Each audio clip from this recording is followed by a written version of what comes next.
Will Shaw, a young businessman, flies to Spain to spend his vacation with his family. At the airport, the guy is met by his father, the art critic Martin, with whom Will has always had a complicated relationship. On the way to the yacht, the men already start quarreling because Will spends all his time on the phone. On the dock, a guest is met by Laurie. His mother and the extended family head out to sea, hoping for a carefree vacation. In the evening, the family gathers around the same table, but Will keeps getting distracted by phone calls, annoying his father. Eventually, the boy has to confess that his company went bankrupt a few hours ago.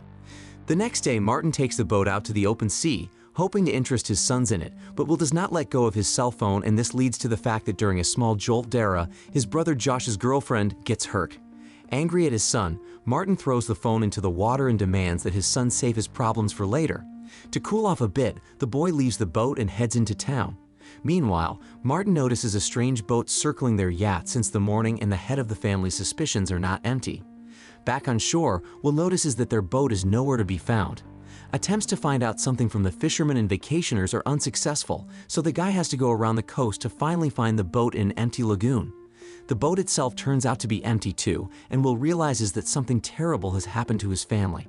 The businessman gets to the local police department, where at first they pay no attention to him, but as soon as the chief of the department hears the guy's last name, the cops start making a big fuss.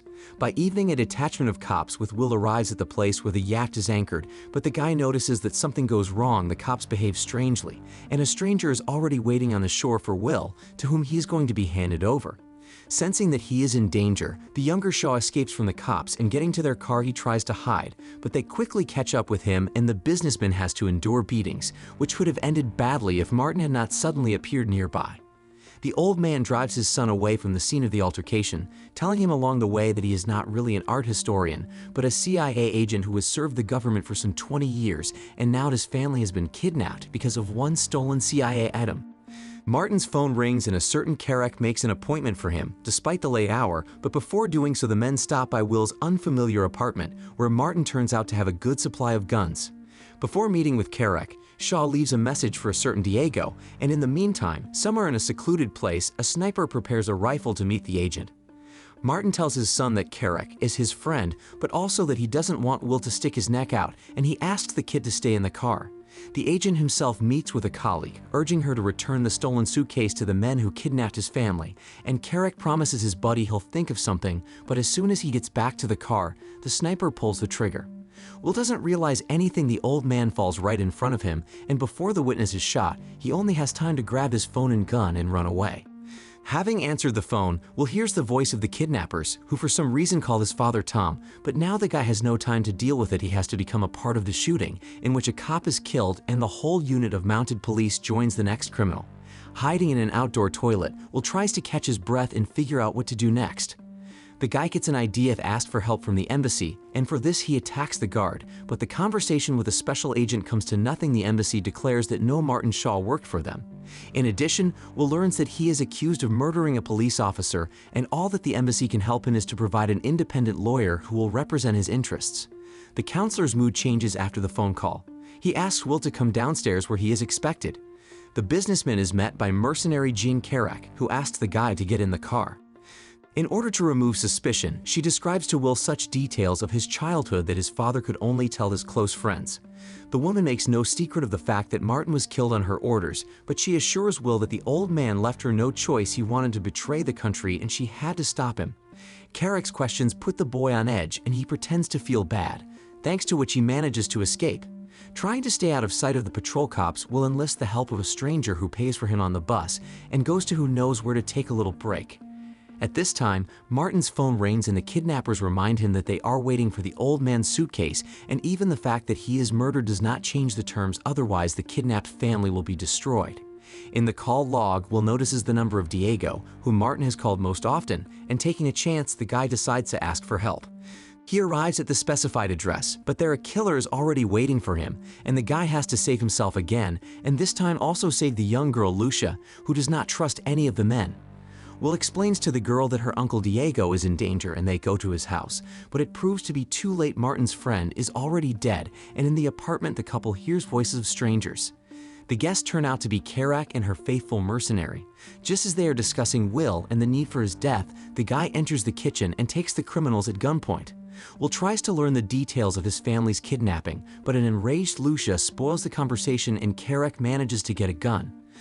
The young men have to escape through a rooftop exit and climb down on wires to save their lives. The locals help Will up after a hard fall and he walks away again, making Karek very angry about it. She stalks the couple, trying to eliminate an unnecessary witness, but each time something prevents her from doing so. Lucia notices her boyfriend has a bullet wound and she brings him to her friend's studio. The guy passes out from the pain, but the girls manage to stitch him up. When Will wakes up, Lucia wants to know what he got her into.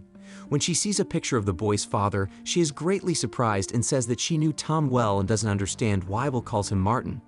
The businessman suspects that the young beauty was his father's mistress, but Lucia admits that Martin was also her father. He had an affair with her mother. Will asks his new sister to escort him to the place where he meets his kidnappers, and all the way he tries to find out details about his father's affairs. Will refuses to go with him because he thinks it would be dangerous, so Lucia gives him the address of a club where he can find her after he meets the bandits. At the specified location, a stranger approaches the guy in the guise of a tourist, who orders him to follow him. In the car, Will is disconnected, and upon coming to, he finds himself in a room where his family is being held hostage. After some serious explaining, the leader of the captors explains to the guy that he needs the suitcase, which Karek now has. He promises to let his family go if Will leads the gang to his father's killer and helps get the valuable item back. Otherwise, everyone will be punished, but even if he doesn't, Karek will destroy all the Shaws to get rid of the witnesses. The guy gets thrown out of his car outside of town and walks to the club, where Lucia is waiting for him.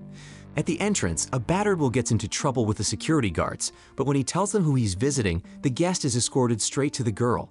Will tells Lucia and her friends about the gang's plan in which he will become a plant duck and lead the gangsters to Karek, and the whole company is going to help the guy to avenge the death of Diego and free Lucia's new brother's family. The young men use a credit card, knowing that Karek will use it to find them quickly. And so it goes the agent's mercenary turns up at the club and Lucia's friends invite him in for a chat. Will joins the conversation, beating all the information he needs out of the bodyguard. Finally leaving the mercenary behind, Will orders his friends to let him run away so he can follow him and get out to Karek. The mercenary actually turns out to be so stupid that he leads Will right to the underground parking lot where the suitcase transfer deal will take place. The young men are joined by members of the gang, hoping to intercept the case. One of the guys gets right into Lucia's car, warning her that they're on her side, while the other tries to talk Will into going somewhere safe, but the guy doesn't agree to back down until he knows where his family is. The argument causes the men to behave very noisily, and Karek hears that someone is following them. After eliminating her partners, she takes the suitcase and tries to escape. A firefight ensues, and at one point Will has a chance to retrieve the briefcase, but while he saves Lucia and gets rid of the mercenary Karek, the agent picks up the lost item and leaves, sadly looking at the lost faithful dog. Will chases Karek across town, demolishing everything in his path. After a long chase, the guy tries to ram her car, but the agent manages to pull away and the young people fly into a glass window. The distraught Karek opens fire on civilians, and when Will tries to escape, the opponents switch roles. Now the agent is chasing the annoying guy. Realizing that he can't get away, the businessman cuts off his rival's car and it flips over. The guy himself ends up on the roof as well. Karek enjoys watching the injured Will get out of the car, while Lucia does not come to her senses at all. The villainess is sure that this is the end of it. The guy has no chance to get the suitcase and save his family, and in general she is going to get rid of him. But at that moment somebody shoots Karek and Will sees a lot of armed men appearing around, among whom the guy recognizes the main kidnapper of his family. Taking the young men and the suitcase from the scene, the group disappears before the police arrive, leaving only Agent Karek's body on the ground. The boy is brought to his family's hangar, and on the way the bandit tells him that Martin was a fine agent. He would have been proud of his son. Outside the hospital building, Will meets with a secret agent who returns the guy's papers and invites him to replace his father in the CIA service. The businessman refuses the offer, but he is curious to know what it was all about and what was kept in the briefcase. Unfortunately, no one can tell the common man about it. The guy tells Josh about Lucia, offering to meet his new sister. Lori also stays at the girl's bedside so she doesn't feel alone in such a large family.